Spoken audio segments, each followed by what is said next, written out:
శ్రీరామ్ సాగర్ ప్రాజెక్టులో నీటి మట్టం డెడ్ స్టోరేజీకి చేరింది.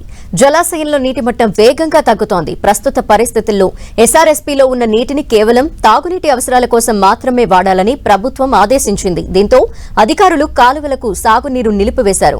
ప్రాజెక్టు పూర్తిస్థాయి నీటి సామర్థ్యం 91 టీఎంసీలు కాగా ప్రస్తుతం 13 టీఎంసీల నీరు నిల్వ ఉంది. గతేడాది ఇదే సమయానికి 28 టీఎంసీల నీరు అందుబాటులో ఉండగా ఆ నిల్వలు ఈసారి సగానికి పడిపోయాయి. ఫలితంగా ఎస్ఆర్ఎస్పీ ఎడారిని తలపిస్తోంది.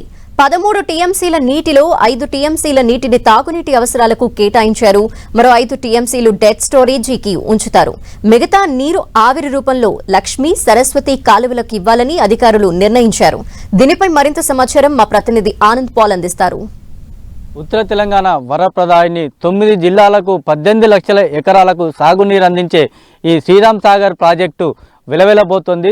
నీరు లేకపోవడంతో ఎడారిని తలపిస్తోంది. మనం ప్రస్తుతం విజువల్స్లో చూసినట్లయితే ఈ Sriram Sagar project back side ఉంటున్నాం. బ్యాక్ వాటర్ పరిస్థితి ఈ విధంగా ఉంది. అయితే ఈసారి ఆశించిన స్థాయిలో వర్షాలు కురియకపోవడంతో ఈ పరిస్థితి నెలకొందని చెప్పేసి అధికారులు అంటున్నారు. అంతేకాకుండా సుమారుగా 200 టీఎంసీల నీటిని దిగువ ప్రాంతానికి అధికారులు విడుదల చేశారు.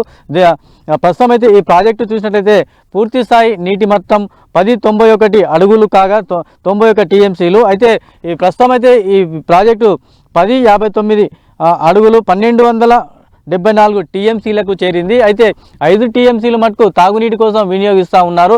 మరో 5 టీఎంసీలు డెడ్ స్టోరేజ్ కింద అధికారులు లెక్క పెడతాం. అయితే 91 టీఎంసీ అయినప్పటికీ కూడా దీంతో ఎక్కువ స్థాయిలో పూడిక రావడంతో 70 టీఎంసీలకు రాగానే గేట్లను తెరిచి దిగువ ప్రాంతానికి నీటిని విడుదల చేస్తూ ఉన్నారు అధికారులు. అయితే దీంతో రైతులు తీవ్ర ఆందోళన వ్యక్తం చేస్తూ ఉన్నారు.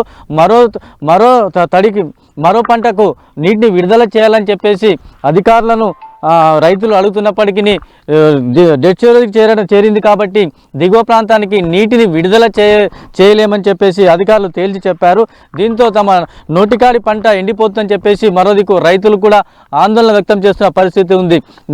గోదావరి నది చూసినట్లయితే ఈ ప్రాంతం అంతా ఒకప్పుడు నిండు కుండలా ఉండేది. ప్రస్తుతం మటుకు బోసిపోయిన పరిస్థితి ఉంది. రాళ్ళు రప్పలతో నిండి ఎడారిని తలపిస్తున్న పరిస్థితి ఉంది. చిన్నపిల్లలు కూడా ఇక్కడ వచ్చి ఆడుకునే పరిస్థితి కూడా నెలకొని ఉంది. అయితే ఈ ప్రాజెక్టును గత 70 సంవత్సరాలుగా చూసినట్లయితే ఇంకా ఎక్కువ మొత్తంలో ఈ ప్రాజెక్టుకు పూడిక రావడం కూడా ప్రధాన సమస్యగా చెప్పుకోవచ్చు. 90 టీఎంసీలు అని అధికారులు చెప్పినప్పటికీ కూడా కేవలము ఈ ప్రాజెక్టులో 70 టీఎంసీల నీరే నిల్వ ఉంటుంది. అందుకు కారణం ఎక్కువ మొత్తంలో పూడిక వచ్చి చేరడంతోనే ఈ విధంగా తయారైందని కూడా అధికారులు చెప్తా ఉన్నాయి. అయితే గతంలో కూడా పలుమార్లు అధికారులు దీనిపై పూర్తి స్థాయిలో సర్వే చేసి దీనిని ఈ ప్రాజెక్టుపై అధికారులు కూడా సర్వే కూడా నిర్వహించడం జరిగింది. అయితే శ్రీరామ్ సాగర్ ప్రాజెక్టు చూసినట్లయితే ఇంకా తెలంగాణ ఉత్తర ప్రధాని అని కూడా దీనికి పేరుంది. సుమారుగా 9 జిల్లాలకు 18 లక్షల ఎకరాలకు తాగు నీరంచే ఈ ప్రాజెక్టు నీరు లేకపోవడంతో ఈ పరిస్థితి నెలకొందని కూడా చెప్పుకోవచ్చు. అయితే ఆశించిన స్థాయిలో కనుక ఈ సంవత్సరము వర్షాలు కురియకపోతే కనుక ఈ ప్రాజెక్టు పరిస్థితి ప్రశ్నార్థకంగా మారే అవకాశం కూడా లేకపోలేదు. ప్రస్తుతం ఈ ప్రాజెక్టులో మనం చూసినట్లయితే ఈ ప్రాజెక్టు డెడ్ స్టోరేజ్ కూడా చేరింది. అయితే ఈ ప్రాజెక్టు దిగువ ప్రాంతంలో ఉన్న పరిస్థితి ఇది.